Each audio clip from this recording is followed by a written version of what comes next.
Agora sim, né? Agora sim está saindo áudio. Olá, pessoal. Muito boa noite, muito bom dia, muito boa tarde.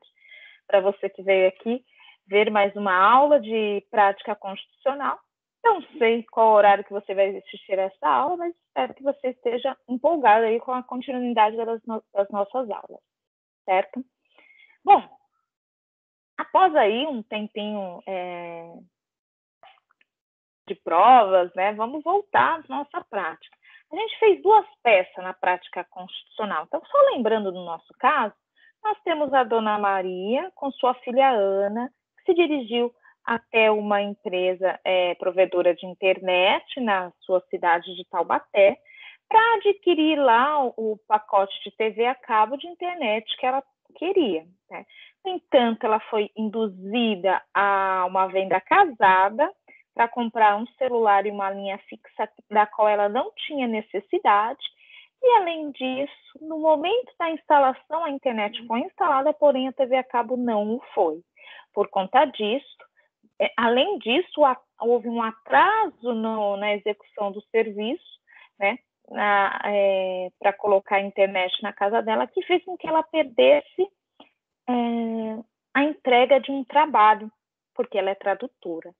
E como se não bastasse tudo isso, Ana também é sujeita ali na relação processual sujeitativa, porque ela que assinou o contrato, porque no momento em que a dona Maria estava na loja para poder adquirir o serviço do que precisava, ela disse, ela não pôde assinar o contrato, porque a loja falou que ela era idosa e era grupo de risco, né? E como estava em época de pandemia, a empresa não poderia incidir no risco aí de perder, de não receber. Então, por isso que, como Dona Maria precisava muito da internet, ela aceitou que a Ana fosse aí o titular, né, assinasse o contrato. No entanto, o serviço era para ser executado em sua totalidade na residência de Maria, e quem é responsável financeiro pelo pagamento também é Maria. Tá? Então, e aí, no primeiro momento, nós interpusemos uma ação com repetição em débito, ação por danos morais, materiais, né, e pedido liminar. E aí, nossa liminar foi atendida, tá? E a empresa, o advogado da empresa, interpôs um recurso de agravo de instrumento contra a liminar que foi decidida pelo juiz. E nossa segunda festa foi uma contra-minuta ao agravo de instrumento, dizendo que não é cabível agravo de instrumento, porque trata-se de juizado especial civil, e o Tribunal de Justiça não tem competência para tal. Tá? Por isso que não é cabível o agravo de instrumento. E nesse sentido, o tribunal indeferiu o agravo, né, aceitou a nossa colocação na contra-minuta, retornou os autos lá para o juízo especial de Taubaté, onde o juiz prolatou a sentença. Tá? E aí vem o nosso caso, eu vou até compartilhar com vocês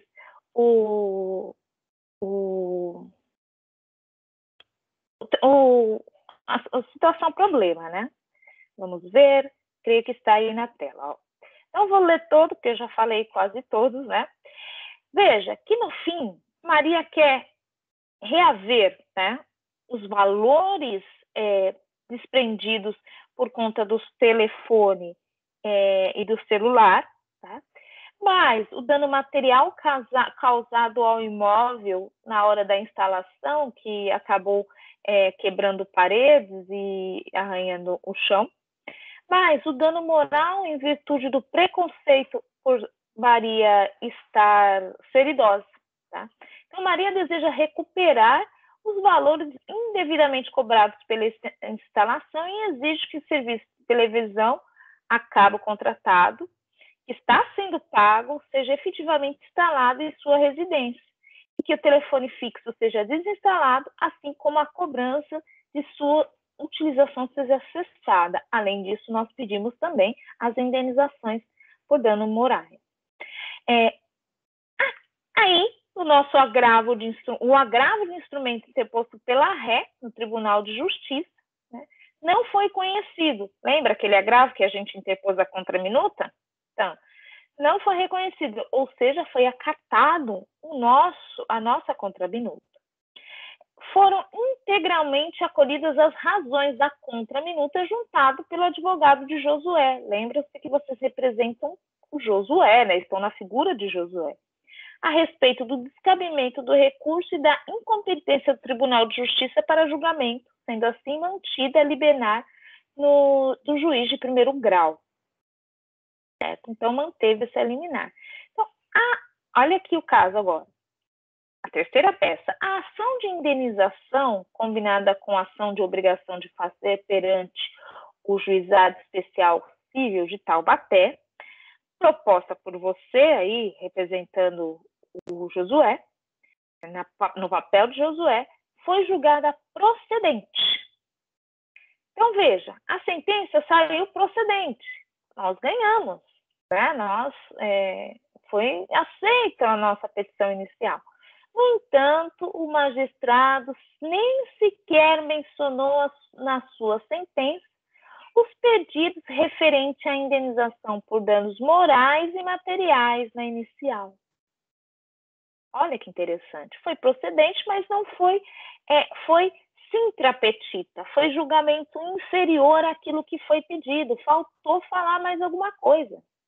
Veja, na decisão, o juiz se referiu à obrigação da empresa Zumbi Telefonia de instalar o serviço de televisão a cabo contratado, sob pena de multa diária, mas não decidiu nada sobre os demais pedidos de indenização, não fazendo qualquer menção a eles na sentença. Veja o dispositivo da sentença que nada fala sobre os demais pedidos formulados. Julgo procedente a demanda, obrigando a empresa Zumbi Telefonia a instalar o serviço de televisão por assinatura na residência da autora Maria, constante dos autos no prazo de 5 dias, sob pena de multa diária de R$100. Publica-se e cumpre-se. Vejam que aqui eu tenho a sentença, o que foi prolatado na sentença. Essa é a sentença do juiz. Mas aí, se vocês mesmos pegarem a primeira petição que vocês fizeram, vai ter lá os seus pedidos. E lá no pedido, você não pediu somente para que fosse instalada a TV a cabo. Você pediu para que fosse instalada a TV a cabo, para que fosse retirado o telefone, né? Para que fosse devolvidos os valores com relação ao telefone e ao celular, né? Para que fosse pago os danos morais, os danos materiais, em virtude do preconceito, danos morais em virtude de preconceito contra Maria, e materiais em virtude do estrago que foi feito na casa, e porque Maria deixou de ganhar os trabalhos de tradução que ela não conseguiu desenvolver por conta do atraso, né, na prestação do serviço. Tá? Foi tudo isso que você pediu. Dê uma olhadinha na primeira peça de vocês. Então, o advogado Josué foi intimado da sentença no dia 1º de março, tendo avisado seus clientes a respeito do resultado, com o qual ficaram inconformados e pediram que fosse adotada a medida judicial cabível para que fosse tentada a alteração do resultado. Então, agora é vocês.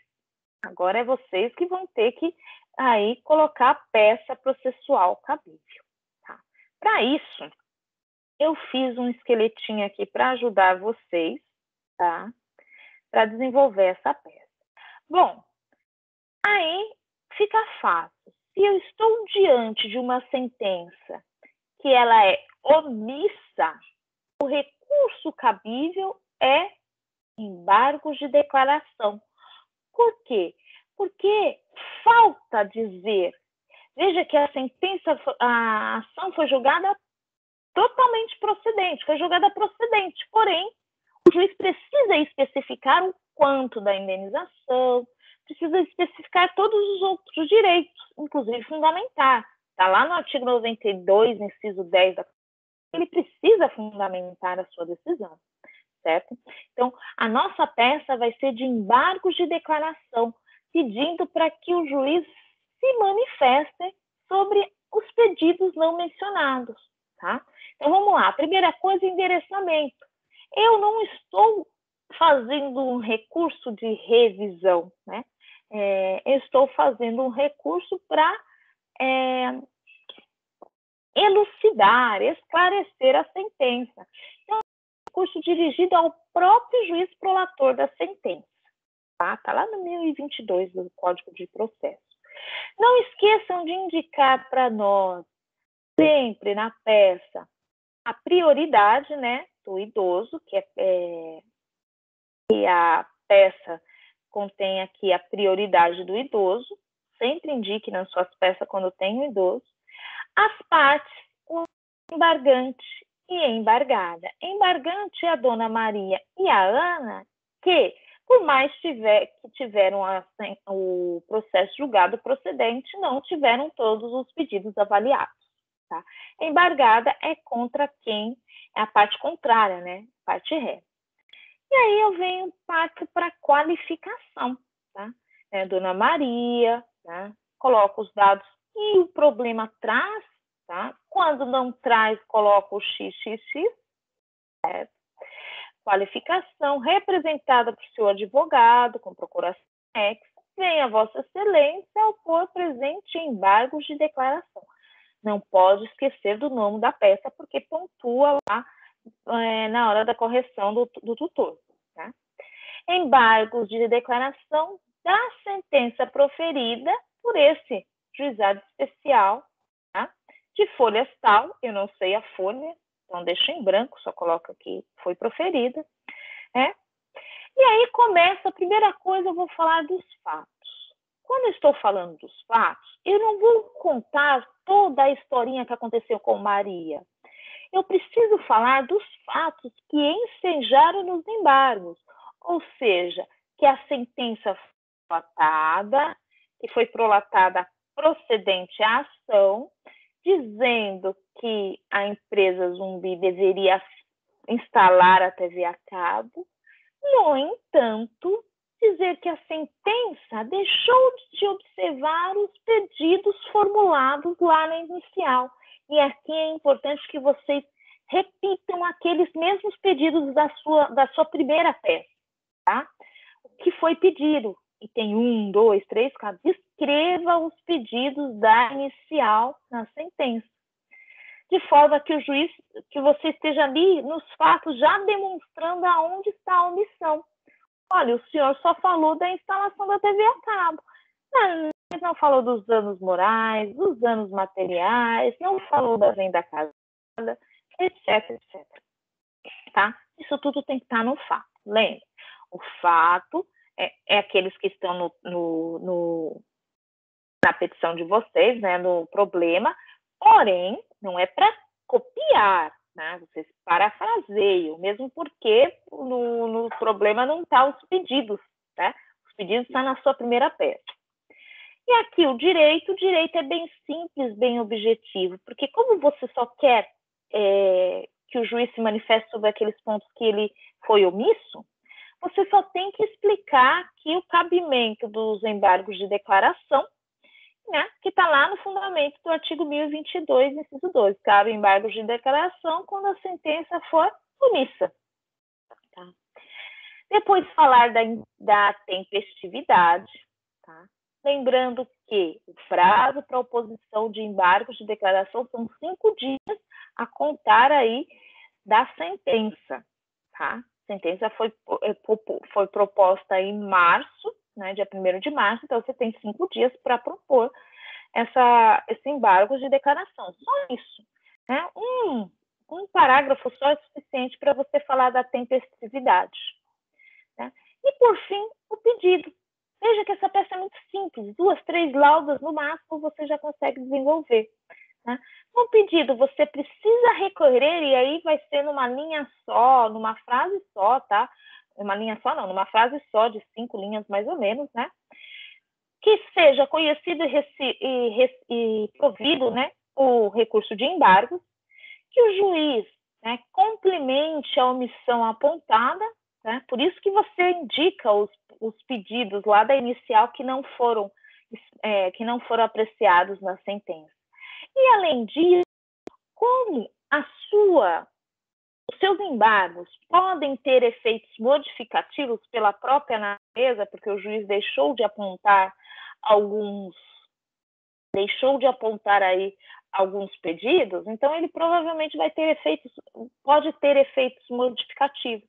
Então, você requer também a intimação da parte contrária, da parte embargada, para que, se ela queira, apresente aí a manifestação sobre os embargos no prazo de 5 dias. Tá? Onde está isso? No artigo 1023, parágrafo 2º do CPC. Tá?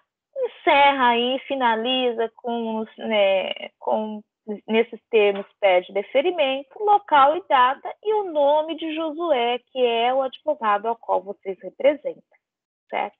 Então, veja que é uma peça muito simples, muito tranquila, de 3 a 4 laudas é suficiente, porque aqui você não vai repetir o direito, você só vai falar assim, olha, na inicial eu fiz esses pedidos, o senhor falou sobre um, Vossa Excelência, mas não falou sobre o restante. Tá? Por isso que é importante, lá nos fatos, você demonstrar, né, que julgou procedente, até copia e cola a sentença lá do juiz e aponta, olha, mas não manifestou sobre esses pedidos. E aí você